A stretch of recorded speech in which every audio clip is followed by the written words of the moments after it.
Grabe ang takaw mo. Nakangiting sabi niya at sinimula lang kainin ang burger. Mas matakaw ka. Alam mo ba kung ilang calories yung nasa cheeseburger mo? Baka alam ko naman sa mga calories. Bahala ka.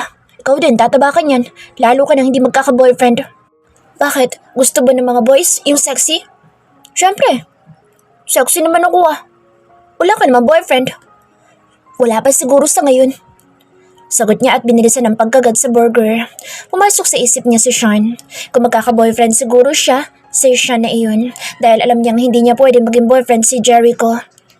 Si Sean, pwede ko siya maging boyfriend.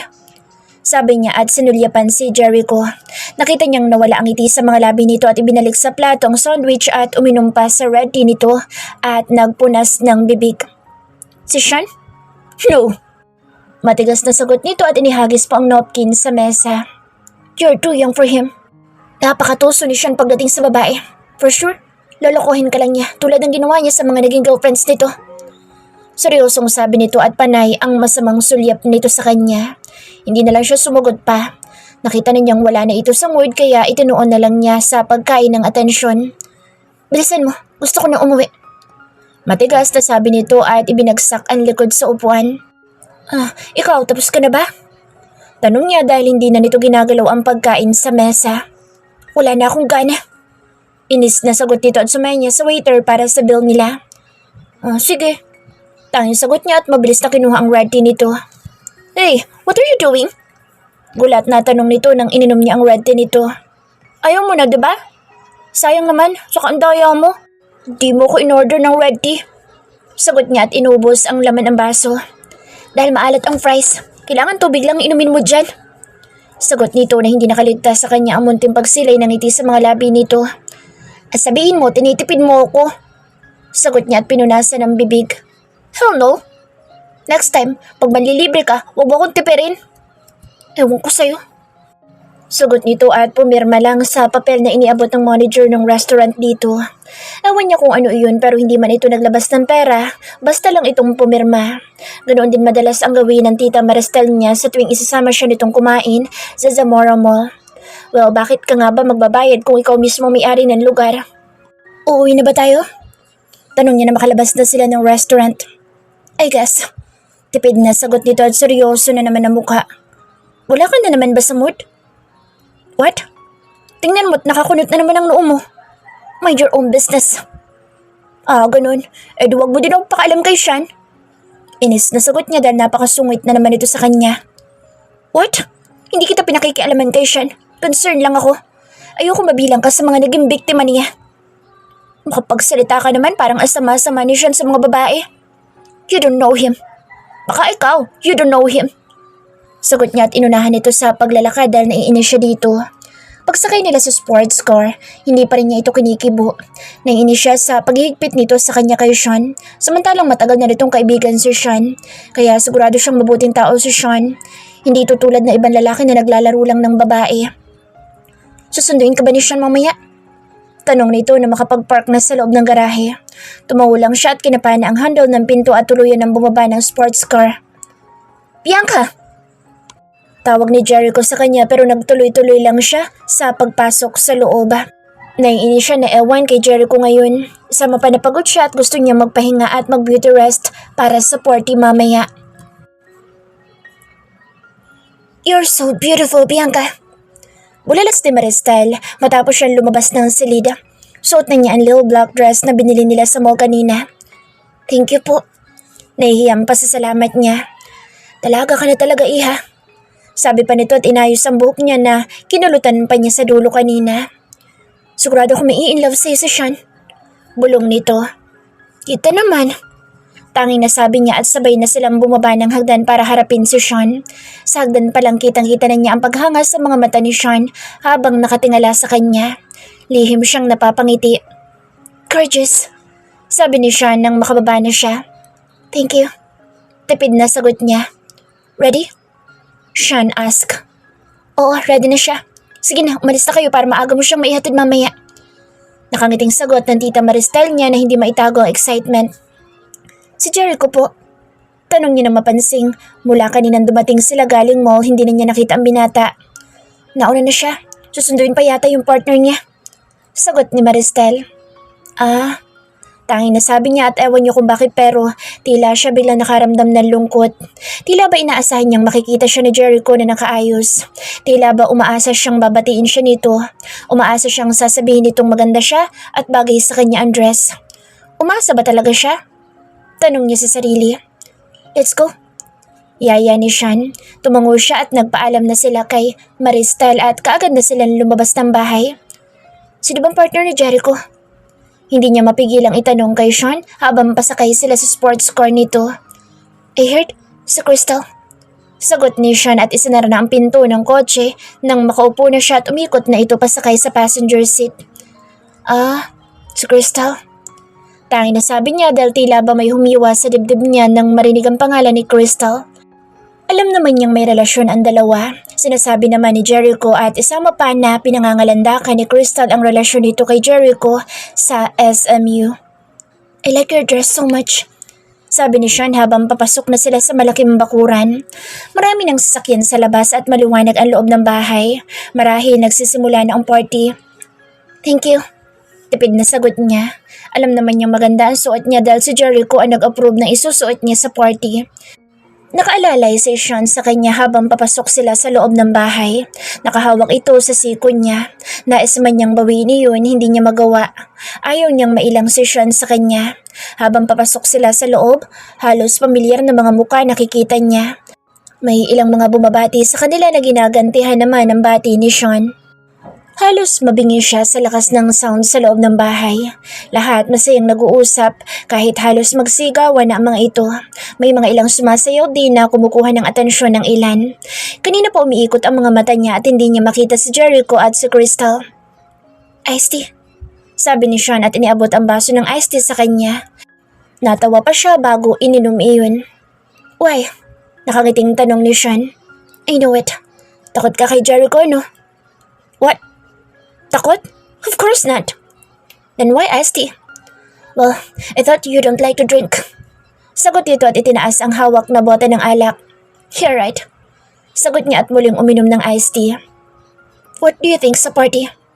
Sean asked. Maingay. Natatawang sagot niya. Tumawa naman din ito sa sagot niya at bigla niyang napansin si Jericho kasama si Crystal. Magkahawak kamay pa ang mga ito habang naglalakad.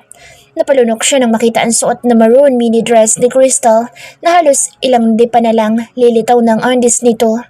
Kung may undies nga ito. Isama pa ang huge boobs nito na halos lumuwa na rin sa suot nito. Pasimple niya inayos ang suot at buhok. Ayaw niyang makaramdam ng insecurity kay Crystal.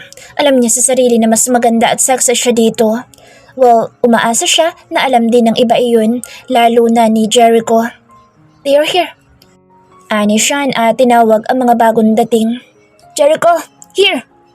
Tawag ni Sean. Narinig naman kaagad ni Jericho si Sean kaya lumingon ito at siya ang unang nakita nito na nakatayo sa tabi ni Sean. Lumakad na ang dalawa palapit sa kinatatayuan nila ni Sean. Ewan niya pero tila naninikip ang dibdib niya habang nakatingin sa dalawa na magkahawak kamay pa. Nais niya mag-iwas ng tingin sa mga ito pero tila napako na ang mga mata niya. Crowded pare. Ani Jericho na makalapit na at sinuntok sa balikat si Sean. Yeah, you know naman pag ako nagpa-party, buong San Miguel invited. Masayang sagot ni Sean. Nakikinig lang siya sa dalawang lalaki habang panay sulyap sa kanya ni Crystal na ewan ba niya. Kahit nakangiti na ito, mukha pa rin plastic ang pagmumuka. Are you enjoying the party? Crystal asked her at ikinawit pa ang kamay nito sa braso ni Jericho. Bumuntong hininga siya at nagtaas ng mukha. Kailangan confident siya. Yeah, of course. Sagot niya at pilit na ngumiti. Sinulyapan niya si Jericho na tila ba hindi man lang siya nito nakikita. Tila ba sinasadya nitong huwag siyang pansinin. This is not your first party, right? Crystal asked again. She's trying to have a long conversation with her. No doubt. Nope, my second. Tipid na sagot niya. Nais na niyang tumigil ang pakikipagplastika ni Crystal sa kanya. Alam naman niyang kinakausap lang siya nito dahil nakaharap si Jericho pero pag wala na ito'y bitch na naman ito sa kanya. Eh si, Sagot nito na marahan napansin nito na ayaw niya itong kausap. Sinulyapan niya si Jericho na busy pa din sa pagkikipag-usap kay Sean at kay Vincent na kararating lang. Iginala niya ang mga mata para hanapin si Ella dahil alam niyang a-attend din ito ng party. Do you want a beer? Bulong ni Sean. Ha? Nagulat siya at napasulyap siya kay Jericho na nakaakbay na kay Crystal ngayon na may hawak ng bote ng beer.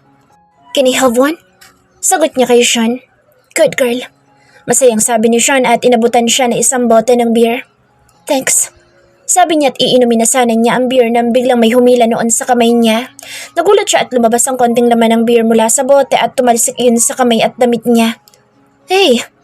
Gulat na sabi niya at nang makita ko sino umagaw ng beer, natigilan siya na makita ang galit na mukha ni Jericho. I can't babysit you here. Matigas na sabi nito. What? Tanong niya at nilingon si Sean na nakatingin lang sa kanila habang umiinom ng beer. Ganon din si Crystal na nasa mukha ang inis. Nawala naman sa paligid si Vincent nang hindi niya namamalayan. Don't drink. Matigas na utos ni Jericho sa kanya. This is party, Jericho. What do you want me to do? Watch you all having fun and get wasted? Malakas na tanong niya. Ewan niya bakit nainis siya dito. What do you want to do then? Get drunk and regret it? Galit na balik nitong tanong. I can handle alcohol. Mataray na sagot niya at sinulyapan si Sean na ngumiti sa kanya na tila sumasang-ayon nito sa kanya. Babe, don't mind her. Let's have fun. Sabi ni Crystal at tinawakan pa sa mukha si Jericho. Pero tinabig lang ni Jericho ang kamay nito at tiningnan siya ng masama ni Jericho. Pare, cool ka lang. Pabantayan ko siya. Singit ni Sean at inakbayan pa siya. Ngumiti lang siya kay Sean at hinayaan niyang akbayan siya nito. Iniling lang ni Jericho ang ulo nito at ininom ang beer na hawak. Umismid siya at tumalikod na rito. Naramdaman niyang sumunod si Sean sa kanya. Nainis siya kay Jericho. Kanina ni hindi man lang siya nito tinitingnan o purihin man lang ang suot niya. Tapos bigla na lang magbabawal na huwag iinom. Hindi niya ito maintindihan. He is protecting her in a wrong track na lalo ikinaiinis niya rito. Are you okay? Sean asked. Yeah? Tipid na sagot niya. Here, drink para kumalma ka. Sabi nito at iniabot ang bote ng beer. I'm not trying to drunk you, okay? It's just, I want you to have fun. Paliwanag nito. I know, and I trust you. Si Jericho lang naman ang paranoid eh. Sagot niya at ininom ang beer. Nasa mid pa siya dahil hindi naman siya talaga sanay na uminom. Umubo-ubo pa siya at nakita si Jericho na nakatingin sa kanya. Kung nakamamatay lang ang tingin nito sa kanya, kanina pa siya bumulagta sa sahig. Inirapan lang niya ito at muling uminom sa bote ng beer. This time, hindi na siya nasamid. Nalunok na niya ng husto ang mapait na alcohol. Good girl. Nakangiting sabi ni Sean sa kanya at nag-toast pa sila ng bote bago sabay na uminom. Alam niyang safe siya kay Sean. Kung nalasing man siya dati, yun ay dahil first time niyang uminom, hindi dahil sinasadya ni Sean na lasingin siya. And now she's sure to herself na hindi siya malalasing at magsusuka. Mag-e-enjoy siya sa party. Hindi niya papansinin ang masasamang tingin ni Jericho sa kanya. This is the time of her life. One more? Sean asked and handed her another bottle. Sure. Sagot niya, hindi siya nagpapakalasing. Tama na sa kanya ang 2 o 3 kaya. Gusto lang niyang mawala sa isip niya si Jericho. Kanina pa kasi gumugulo sa isip niya ang binata at naiinis siyang lalo. Let's play Truth or Dare. Sigaw ng isang lalaki sa di kalayuan nila na marahil barkada ni Sean. Yeah, awesome. Game. Sagot naman ng mga nandoon. Sinulyapan niya si Sean na nakangiti at nilingon siya. Wanna join? Tanong nito. I know the game but... Come on, Bianca. Break a rule. Have fun. Putol ni Sean sa sasabihin pa sana niya at tinila na siya palapit sa mga naglalaro. Naupo sila sa carpet kasamang iba pang gustong maglaro. Have you played this before? Yeah? When I was 10 or 12, I guess. This would be fun. Paninigurado pa ni Sean sa kanya. Tumango lang siya. Okay, let's start. Sabi ng lalaki na napag-alaman niyang si Brian, pinsan ni Sean. Pinaikot na ni Brian ang bote at nagsigawan naman ang mga nandoong babae na tila ba takot na mahintuan ng bote. Huminto ang bote sa tapat ng isang babae na mukhang tuwang-tuwa pa dahil inagaw niya ang bote at sinabing there ang choice nito. There, huh? Okay, kiss any guy you like here. Sabi ni Brian na lalo ikinalakas ng hiyawan ng mga nandoon. Sinulyapan niya si Sean na tila ba tuwan-tuwa din ito sa laro. Nilungon niya ang paligid at napansing marami na ang nanonood o nais sumali sa laro. Nakita niya sina Jericho at Crystal na papalapit. Napalunok siya at nag-iwas ng mga mata at nagkunwaring tuwang-tuwa din sa laro. Nakita niyang lumapit ang babae kay Brian at walang kaarte-arting hinalikan nito si Brian. Hinila pa nga ni Brian ang babae at gumanti ng mapanuksong halik. Napalunok siya at nag-iwas ng tingin. Tumama ang mga mata niya kay Jericho na paupo na sa may tapat niya, kasunod si Crystal. Marahil sasali ang mga ito sa laro. Nakita niya sa mga mata ni Jericho na hindi nito gusto na nakaupo siya doon at kasali siya sa laro. Nag-iwas lang siya ng mga mata dito. "That's good, bro!" Sigaw ni Sean at inakbayan siya. Muling pinaikot na naman ni Brian ang bota at tuminto iyon sa isang lalaki na umuusok pa ang bibig sa sigarilyong hawak nito. "There," sabi ng lalaki at nagbuga ng usok paharap sa kanya. Nagulat siya at pinaypay sa kamay ang usok. "Same there. Kiss anyone you want," sabi ni Brian. "Got it." Tila lasing na sabi ng lalaki at umangat ito sa kinaupan. Napansin niyang tila ang kinaupan niya ang tinatahak nito. Kinabahan siya at napatingin kay Jericho na nakakunot ang noo. "Hey babe," sabi ng lalaki nang matapat ito sa kanya. Nakita niyang sumeryoso ang mukha ni Sean. Marahil nahulaan nito na siya ang gustong halikan ng lalaki. "There." Bulong pa nito sa kanya at naamoy niya ang alak sa paghinga nito. Inatas niya ang muka at muli lumapit ang lalaki sa kanya. Hindi na niya alam ang gagawin. Natatakot siya. Nang biglang maramdaman niyan lumayo ang lalaki sa kanya at nakita niyang hinila ni Jericho ang damit ng lalaki sa likod. "You son of a bitch!" Sigaw ni Jericho at sinuntok ang lalaki. Nagsigawan ang mga nandoon at may ilang nagtakbuhan na. Nalalak ang mga mata niya sa gulat. Hindi niya alam ang gagawin. Tila siya na-freeze sa pagkakaupo habang nakamata kay Jericho na sinusuntok ang lasing na lalaki. "That's enough!" Awat ni Sean kay Jericho at pilit hinihila si Jericho palayo sa lalaking walang kalaban-laban. Tumulong na din si Brian sa pag-awat. Nang tuluyan ng mailayo si Jericho sa lalaki, napatayo siya at hindi alam kung lalapitan ba si Jericho o ano. Nakatingin lang siya dito habang taas baba ang dibdib nito sa galit. Napansin din niya si Crystal nakataas ang kilay habang nakatingin sa kanya. "Asshole!"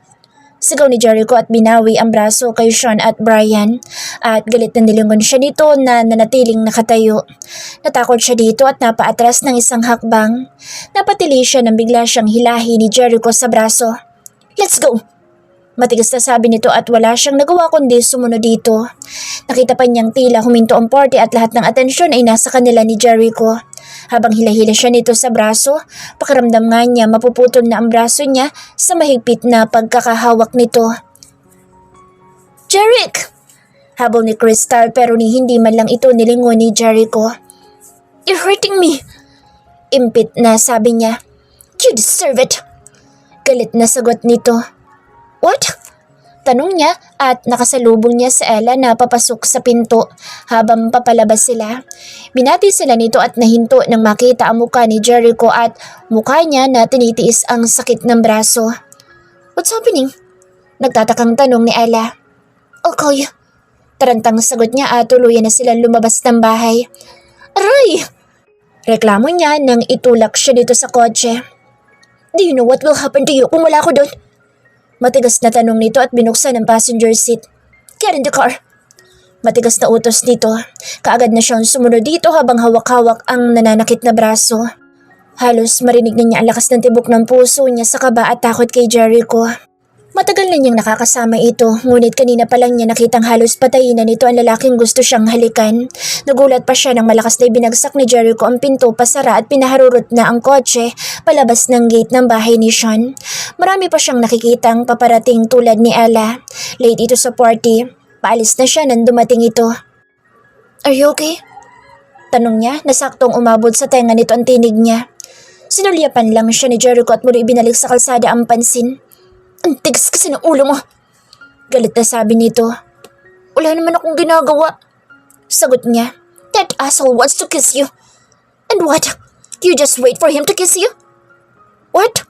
No, I'm not. It's just that I don't know what to do." "Of course you know. You like what was coming." Galit na paratang nito. "No!" Naiiyak na sigaw niya. I was scared and don't know what to do. I don't... Hindi niya magawang ituloy ang sasabihin at humagulhol na lang siya ng iyak. Nanginginig ang buong katawan niya sa takot na kung nahalikan nga siya na lalaking iyon kanina. Worst, baka hindi lang halik ang gawin nito sa kanya. Lasing ito at wala sa tamang pag-iisip. Kahit papaano, nagpapasalamat pa rin siya na nandoon sa Jericho at nagawa nitong pigilan ang lalaki bago pa man siya nito mahalikan. Stop crying, bulong ni Jericho. Sunulyapan niya ito at nawala na ang mabalasik na mukha nito. Are you not mad anymore? Tanong niya habang umiiyak. I'm not mad, Bianca. Nag-aalala lang ako sa'yo. Why? Tanong niya at pinunasan sa likod ng palad ang luha at sumingot-singot. You can't handle that kind of situation. Those people around you are not like you. They are all bitch and asshole. Sagot nito at napansin niyang niliko nito ang kotse. Hindi ang pauwi sa mansyon ang tinatahak nila. So, what do I like then? Kunot noon tanong niya. You're different, Bianca. You're fragile. Seryosong sagot nito. Fragile? Tanong niya dahil hindi niya naiintindihan ng binata. Yes. Tipid na sagot nito at bumusina sa may gate. Tumingin siya sa labas at nakita niyang nasa tapat sila ng malaking building ng SMU. What are we doing here? Nagtatakang tanong niya. Isn't this illegal? Natatakot na tanong niya dahil alam niyang hindi sila pwedeng pumasok sa university ng alanganing oras. Nakita niya ibinaba nitong windshield ng may lumapit na gwardya. Good evening, Mr. Gomez. Bati ng guard at sumaludo pa kay Jericho. Bago nito binuksan ang gate para may pasok ang kotse. Ano bang inaalala niya? Si Jericho Gomez ang kasama niya at alam niyang walang imposible dito. Alam niya ang pamilya nito ang halos may-ari ng bayan ng San Miguel. Kaya wala siyang dapat na ikatakot na baka matrespassing sila. Anong gagawin natin dito? I need to talk to you. Talk to me about what? A lot of things. Seryosong sagot nito. Napakunot noo siya. Gaano ba kaseryoso ang sasabihin nito? Bakit kailangan sa eskwelahan pa at hating gabi pa? Hindi ba nito masasabi sa bahay o di kaya bukas? Ang dami niyang tanong sa sarili pero wala siyang maisagot. Mumuntong hininga na lang siya at tahimik na sumunod kay Jericho nang bumaba ng sasakyan. What are we doing here? Nagtatakang tanong niya habang sumusunod siya sa pag-akyat dito. Alam naman niya ang paboritong lugar ni Jericho ang rooftop. Naalala tuloy niya na parusahan siya dito dahil nasira niya ang laruan nitong si Batman.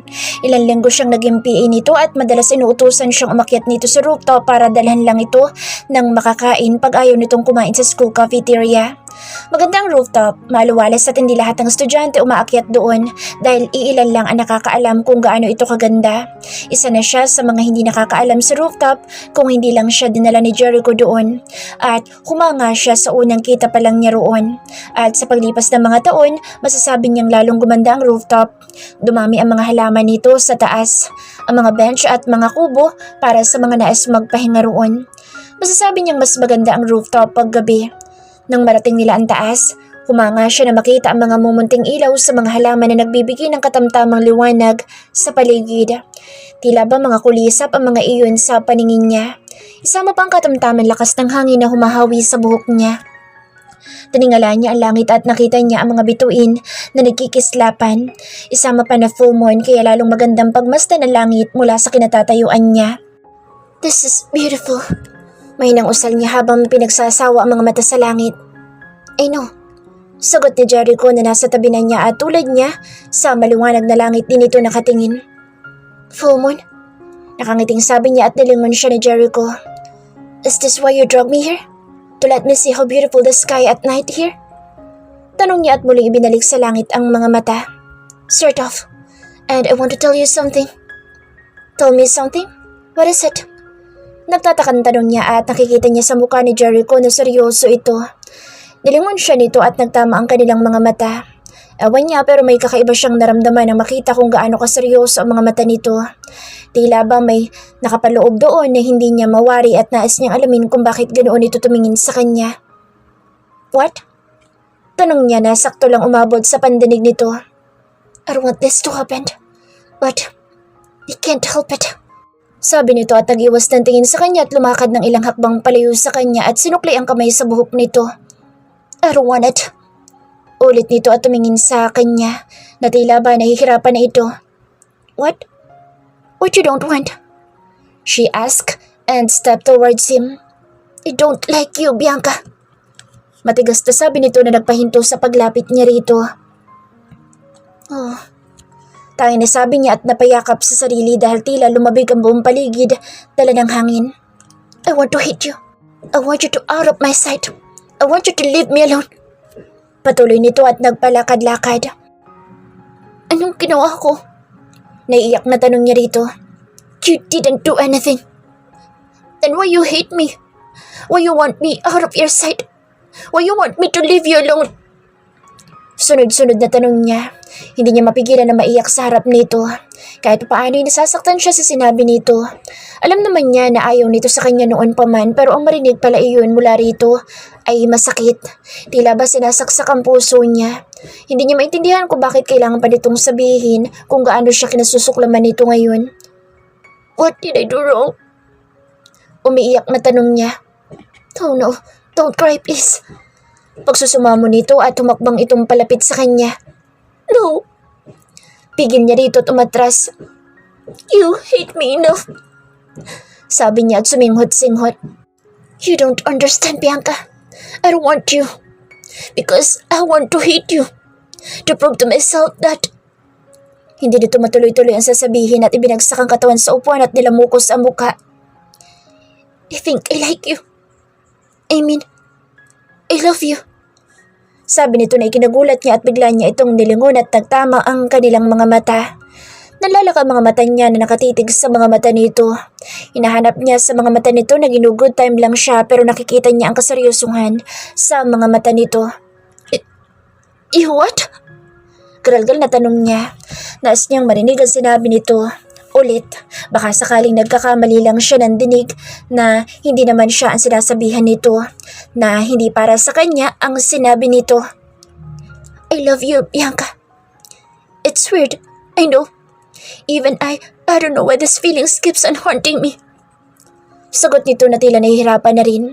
Napasabunod pa ito sa buhok niya at tumayo sa kinaupan at naglakad palayo. Tom! Sigaw nito at sinipa ang paa sa semento. I don't know why. I don't know why I can't fight it. I've tried to fight these dumb feelings, but I can't. I'm getting weaker and weaker every time I'm trying to ignore these feelings. I have to remind myself every day who I am and who you are, but... Hindi na nito natuloy pa ang sinasabi at tumakbang itong palapit sa kanya. Hinawakan siya nito sa mukha. Can you love me back, Bianca? Tanong nito habang nakatingin sa mga mata niya. Hindi niya alam ang isasagot. Naguguluhan siya.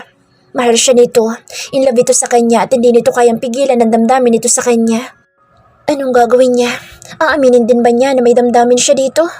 Ano mangyayari kung sasabihin niya? Don't you have any feelings for me, Bianca? Muling tanong nito. Jericho, this is... Hindi niya alam kung ano sasabihin. Hinawakan niya mga kamay nito sa mukha niya at dahan-dahan niyang inalis iyon para makaiwas. This is wrong. Sabi niya at naupo sa bench dahil tila bibigay na ang mga tuhod niya. Nararamdaman niya ang panginginig ng mga iyon. I know this is wrong because I am the Don Jericho Gomez. The Gomez here and you are my grandma's adopted and Gomez adopted child. Malakas na anito at naupo sa semento. Nagbuga ito ng hangin. Marahil tulad niya nanghihina na rin ito sa taas ng tensyon na pinag-uusapan nila. Napatitig lang siya dito habang nakaupo sa semento. Nakapatong ang mga kamay sa magkabilang tuhod. Magulo ang buhok at nakayuko ang ulo. Kitang-kita niya na nahihirapan ito at aaminin man niya o hindi. Napakagwapo nitong tingnan sa pagkakaupo nito. Masasabi niyang tila ito modelo. Ganoon pa man, totoo ang sinabi nito na isa siyang ampon ng pamilya nito. Sa tagal na niyang nakatira sa Gomez Mansion, tunay na pamilya na ang trato sa kanya ng mga ito. Tila tunay na anak ang turing sa kanya ng tita Maristel niya pati ng asawa nito. Lalo na andon niya na kung itrato siya ay tulad ng pagtrato nito sa nag-iisang apo. At kung iisipin niya na may damdamin siya kay Jericho, masasabi niyang malaking kasalanan at pagtataksil sa pamilyang kumukupkup sa kanya. Pero paano na ngayon na mismong si Jericho na ang nagsabi ng damdamin nito sa kanya? Anong gagawin niya ngayong napatunayan niyang mahal din siya nito, na may lihim din itong damdamin sa kanya? Ano maaari mangyari kung pagbibigyan nila ang nararamdaman na pag-ibig sa isa't isa? Ang daming niyang iniisip, ang daming gumugulo sa isipan niya ng mga sari-saring tanong na walang malinaw na kasagutan sa ngayon pero iisa lang ang alam niya. Hindi sila pwede ni Jericho. Hindi sila maaaring magkarelasyon. Hindi pwede. Hindi niya namalayan na tumutulo na pala ang luha niya. "Oh, don't cry, please." Narinig niyang sabi ni Jericho at tumayo ito mula sa pagkakaupo sa semento at humakbang palapit sa kanya. Pero mabilis siyang umiwas dito. "No, this is too much." Umiiyak na sabi niya at bago pa siya tuluyang mahawakan ni Jericho, natabig na niya ito at nagtatakbong palayo dito. "Bianca!" Tawag ni Jericho sa kanya pero mas pinili na niyang iwasan muna ito. Nais niyang makapag-isip. Ayaw niyang magkamali. Ayaw niyang pagsasihan ng anumang magiging desisyon niya. Kahit pa na alam niya sa sarili na may damdamin siya kay Jericho.